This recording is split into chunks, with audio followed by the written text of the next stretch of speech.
Hi folks, this is all the fruit, and here I have a bunch of oranges. What is an orange? This question has a very simple and a very complicated answer. The simple one is an orange is a big, round, orange-colored fruit. Which is correct and incorrect at the same time, like most simple answers. The complicated answer is, it's incredibly complicated. Well, first to the simple answer. People tend to call every fruit that's of a certain size and between yellow and orange and kind of round, an orange.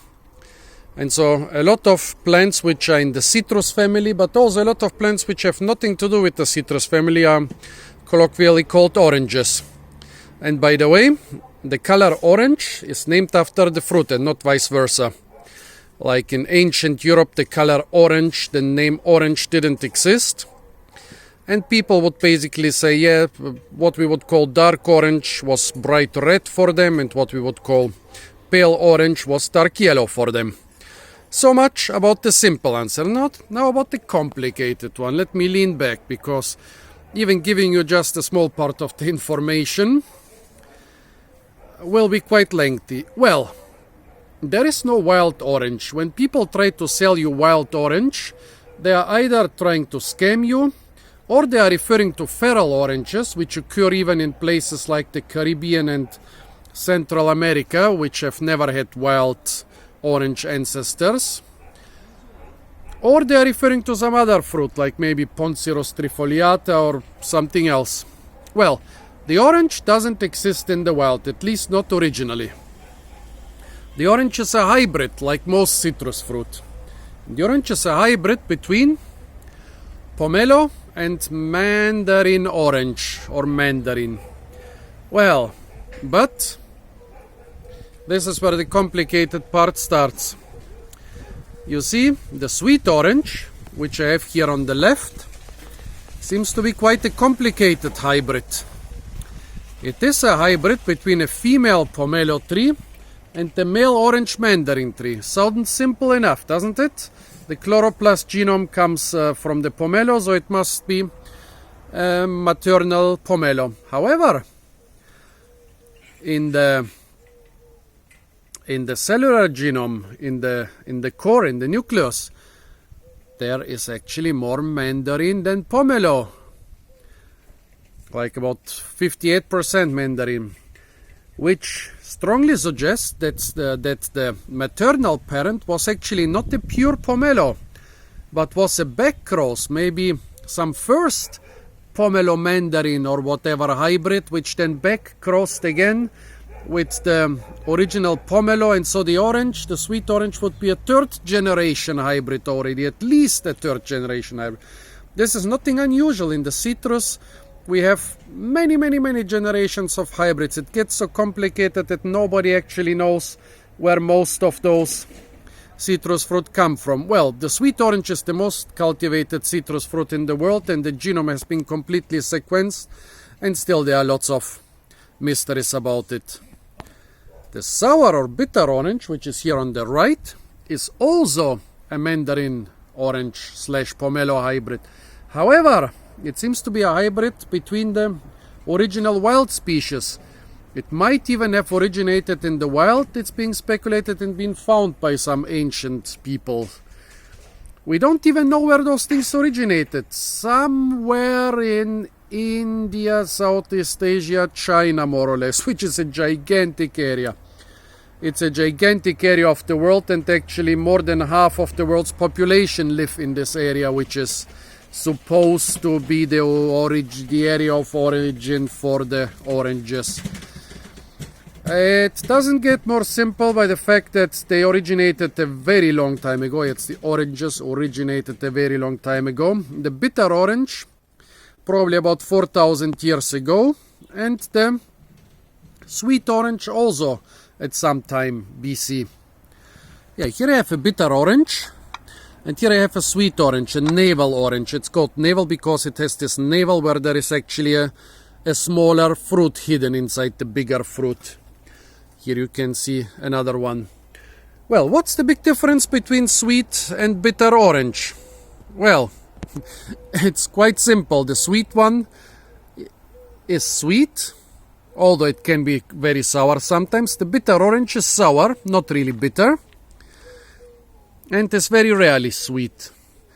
It's usually smaller, has pumpier skin, and a lot more seeds. Well, the scientific name of the sweet orange is Citrus X sinensis, because it most probably originated from China. The scientific name of the bitter orange, which also probably originated from China or India or Myanmar or somewhere in that area, it's Citrus X aurantium. X is for hybrid. How did they come to Europe? Well, the ancient Romans and Greeks, they didn't know oranges. They only knew citrons, which were quite a new introduction from the Orient. In the Middle Ages, the Arabs introduced the bitter orange to Europe, like to Spain and southern Italy. And it caught on immediately because it's a nice, sour, juicy fruit. It's quite healthy, it's very beautiful. It was grown a lot. And then, at the turn between the 15th and 16th century, Vasco da Gama, an explorer from Portugal, wrote that the oranges in Mombasa are highly superior to the ones they have in Europe.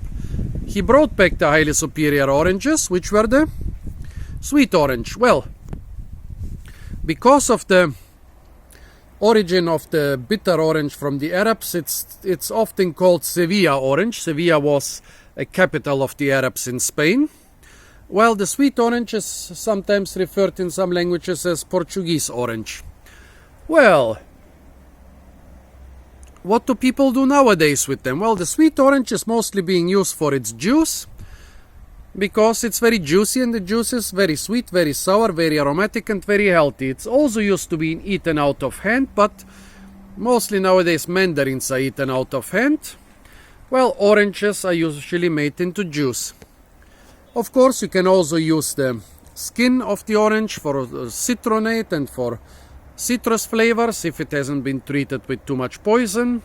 You can use the seeds to make oil from them, but for example, this navel orange doesn't seem to have any seeds. Nope. Well, that's good. More juice for me if it has less seeds. Well, and the bitter orange, it's a little bit more complicated. It's less popular than the sweet orange, but it has so many different uses. Let's try them first. Let's try this bitter orange, which is not actually bitter, it's more sour.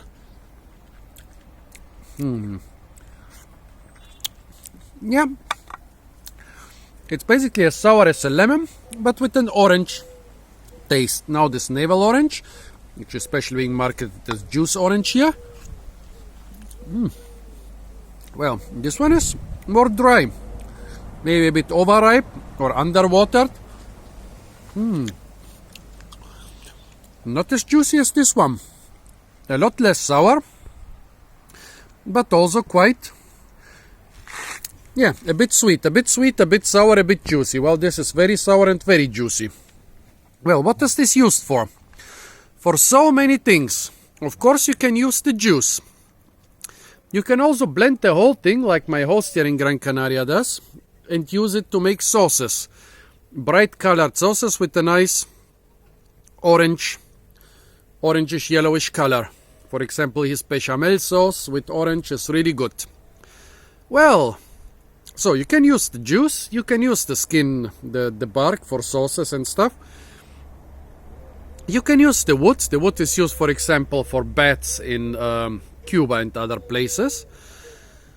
But also this sour orange provides such a plethora of aromatic substances that can be used in food production, in drink production, in especially in the perfume industry, in production of sweet candy and stuff. So many things. I don't even want to start about them. Please look it up on Wikipedia or somewhere else. How many different aromatic substances you can get from the leaves, from the young twigs, from the bark, from the flowers, from the bark of the fruit, from the juice of the fruit, from the seeds of the fruit. It's just incredible. This thing is a chemical factory. Well, what do you use them for here in the Canary Islands? Actually, I think this one here is not local. This was introduced from peninsular Spain.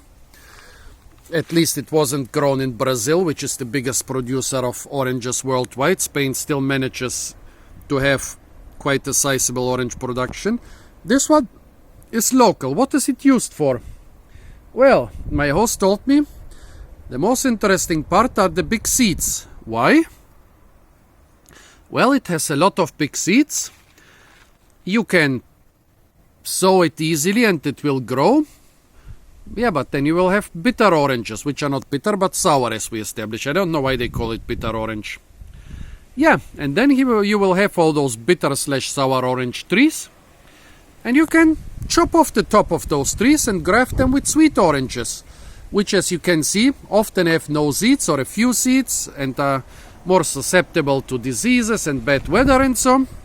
And so it's good to have the strong rootstock of the bitter orange and graft the sweet orange on top of it. So that's the main reason they use it for here, for the big seeds. But I don't even know what they would do with the fruit. Would they really bring them to the market? I mean, my host here, he is buying a lot of strange fruit species and varieties. I don't even know if they would sell it on a normal market here, this bitter orange.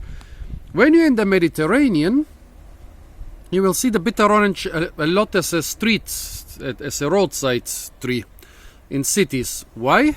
Well, it reacts quite well to the urban climate. It is really beautiful with those beautiful orange orbs and also with the beautiful white flowers and the evergreen foliage.